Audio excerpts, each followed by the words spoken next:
बोलिए सतगुरु माता सुदीक्षा सविंदर हरदेव जी महाराज की जय। गुरु रूप प्यारे सत्संगत जी प्यार से बोलिए धान निरंकार जी। सत्संगत जी, बड़ा ही खुशी का समा है, बड़ा ही आनंद का पल है।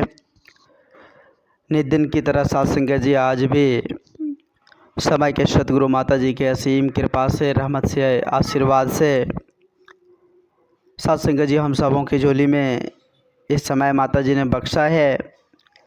और सत्संगत जी ये समय संगत का रूप है। तो सत्संगत जी हम सभी मिलकर सत्संगत जी परम पिता परमात्मा का, अपने सच्चे सतगुरु का गुणगान करते चले जाएं।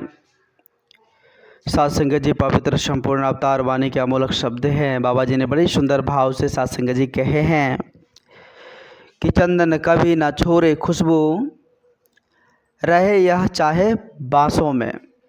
बड़ा ही सुंदर शब्द है। सत्संगत जी कहते हैं जो सच्चे गुरसिक होते हैं, जो सच्चे भक्त होते हैं, उसके बारे में कहा गया है कि चंदन कभी ना छोड़े खुशबू, रहे या चाहे बांसों में, हरि जन हरि का नाम ध्यावे, हरि बसत है श्वासों में, हरि बसत है श्वासों में।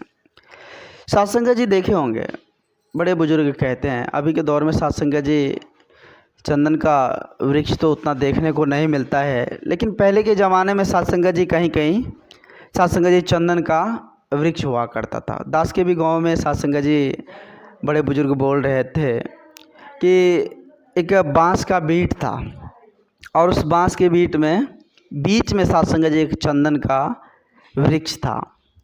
अब देखिए सत्संगत जी उस बांस के बीच में बहुत सारे सत्संगत जी गंदगी भी थे, बहुत सारे सत्संगत जी कूड़ा करकट कचरा भी थे, लेकिन एक चंदन की लकड़ी सत्संगत जी उसका सुगंध उस सबको अपने में समा लेते थे। बड़े बुजुर्ग कहते थे जब हवा का रुख इधर होता था तो सत्संगत जी वो सुगंध बढ़िया हवा आता था, वो कचरा कूड़ा करकट सत्संगत जी वो गंदगी वाली हवा नहीं आती थी। एक चंदन की लकड़ी जिसका सुगंध सत्संगत जी सारे तमाम कचरे के सुगंध को आप सत्संगत जी अपने में मिला लिया।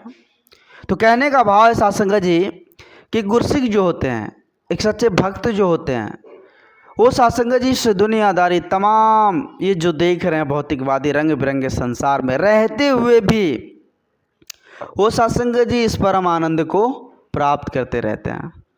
वो सत्संगत जी निरंतर आनंद प्राप्त करते रहे, सत्संग सेवा करते रहते हैं, हरि का भजन करते रहते हैं। उसे सत्संगत जी ये चिंता नहीं होती है, सांसारिक लोगों की बातों को अपने मन में नहीं बैठाते हैं। ठीक उसी प्रकार वो चंदन की लकड़ी जैसे वो जीवन को सत्संगत जी सुगंधित बनाकर जीते हैं। आओ सत्संगत जी हम समझने की कोशिश करें। आज संत महापुरुष हम इंसानों को समझाने के लिए ही सत्संगत जी इतना प्रयास कर रहे हैं कि हम इंसान समझ जाएं, हम इंसान इस आत्मज्ञान से रूबरू हो जाए। सत्संगत जी आत्मज्ञान सत्संगत जी क्या होता है, इस पर थोड़ा चर्चा करेंगे। आत्मज्ञान सत्संगत जी जब हमारे अंदर हो जाए तो हम अपने आप से पूछने लग जाते हैं कि हमारा जन्म क्यों हुआ, किस काम के लिए हुआ। अंदर में सत्संगत जी क्वेश्चन उभर कर सामने आती है। मतलब दूसरों की कमियां देखने के बजाय खुद के अंदर की कमियां सत्संगत जी हमें दिखने लग जाता है। वही होता है आत्मज्ञान। आत्मज्ञान प्राप्त होने के बाद अपनी कमियां की ओर सत्संगत जी हम देखने लग जाते हैं और ऐसी समझ पैदा हो जाती है सत्संगत जी हमें कि हम अपनी कमियां को सुधारें।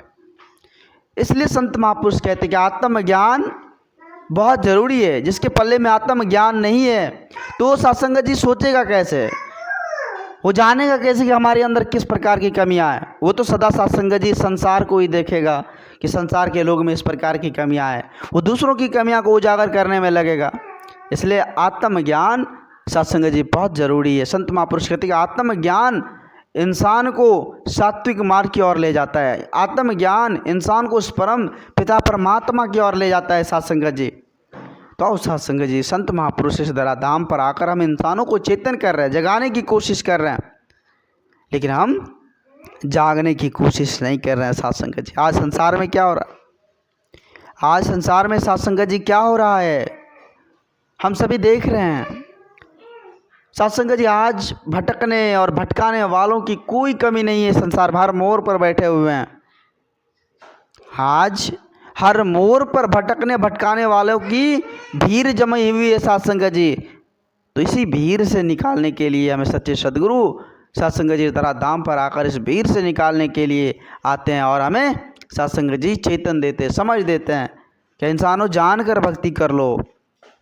आज क्या हो रहा है, बिन देखे करे अर्चन पूजन, अब भूल रहा है सब संसार। अरे भैया, बिना देखे बिना जाने बिना पहचाने आज हम भक्ति भजन कर रहे हैं और सब कुछ हम भूलते चले जा रहे। तो बाबा जी कह रहे हैं कि अवतार गुरु यदि करे ना कृपा, कभी ना देखे यह निरंकार, कभी ना देखे यह निरंकार। जब तक गुरु का संग नहीं करेंगे तब तक यह निरंकार दातार का दर्शन नहीं होगा साथ संगत जी। तब तक इस परम पिता परमात्मा का हम साथ संगत जी इस दृष्टि से, अलौकिक दिव्य दृष्टि जब तक नहीं मिलेगी तब तक उसे हम देख नहीं पाएंगे, जान नहीं पाएंगे। साथ संगत जी आओ, आज वेला है समझने की, आज समय है समझने की। निज नयन आज साथ संगत जी सच्चे सदगुरु की कृपा से हमें मिल रहा है। यह साथ संगत जी ब्रह्म ज्ञान की दात, यह अलौकिक दिव्य दृष्टि सदगुरु की कृपा से मिल रहा है। तो हम सभी गुरु के श्री चरणों में नतमस्तक हो जाएं, साथ संगत जी खुद को समर्पित हो जाएं और वो निज नयन को प्राप्त कर इस परमपिता परमात्मा का आनंद प्राप्त करें। उस परमपिता परमात्मा को जानकर पहचान कर भक्ति करें। आओ साथ संगत जी, आज वेला समय है, यह समय अमोलक यूँ ही व्यर्थ ना हो जाए, यूँ ही ख़त्म ना हो जाए। तो इस अमोलक समय को साथ संगत जी हम सदुपयोग में लाएं। साथ संगत जी तन मन धन सब कुछ समर्पित करके इस परमपिता परमात्मा का सब कुछ सौंप के, कहते ना साथ संगत जी कि तेरा तुझको सौंप के क्या लगता है मेरा, क्या लगता है मेरा। सब कुछ तो इस परमपिता परमात्मा का है, इस निर्गुण निरंकार दातार का है। इसका इसी को सौंप के और इसी का हो के ही साथ संगत जी हमें भक्ति करनी है और इसकी रजा में ही भक्ति करनी है। इसकी ओट आसरा लेकर इसके साथ संगत जी हर पल एहसास में हमें भक्ति करनी है। तो दास आप जी सभी संत महात्माओं के श्री चरणों के धूल के समान हैं और दास को भी ऐसी सद्बुद्धि देना जो आप जी जैसे महान दिव्य संतों के श्री चरणों से दास जुड़ा पड़ा रहे और नित्य सेवा सत्संग दास को मिलता रहे। दास तो यही मांग आप जी के श्री चरणों में नित्य मांगते रहता है। आप तो बख्शनहार हो, आप तो क्षमा के सागर हो, आप तो कृपा के सागर हो। आप जी कृपा करना, रहमत की बारिश करना और सदा इसी तरह से सेवा सत्संग मिलता रहे, इसी तरह से संत वचन को अपनाने का सुंदर माहौल मिलता रहे। आप जी कृपा करते हुए संतों की टोली में बैठाए रखना। तो आओ साथ संगत जी हम सभी मिलकर समय के रहबर सतगुरु माता जी के पावन पवित्र चरणों में समस्त जीव जगत कल्याण के लिए अरदास करें कि हे सतगुरु आप जी कृपा करना, रहमत की बारिश करना और सभी को ऐसी सद्बुद्धि देते हुए संतों की टोली में बैठाए रखना, सभी को सब कुछ देते हुए आप जी अपने श्री चरणों से जुड़े रखना। दास भूल चूक के लिए क्षमा चाहेगा। प्यार से बोलिए धन्य निरंकार जी।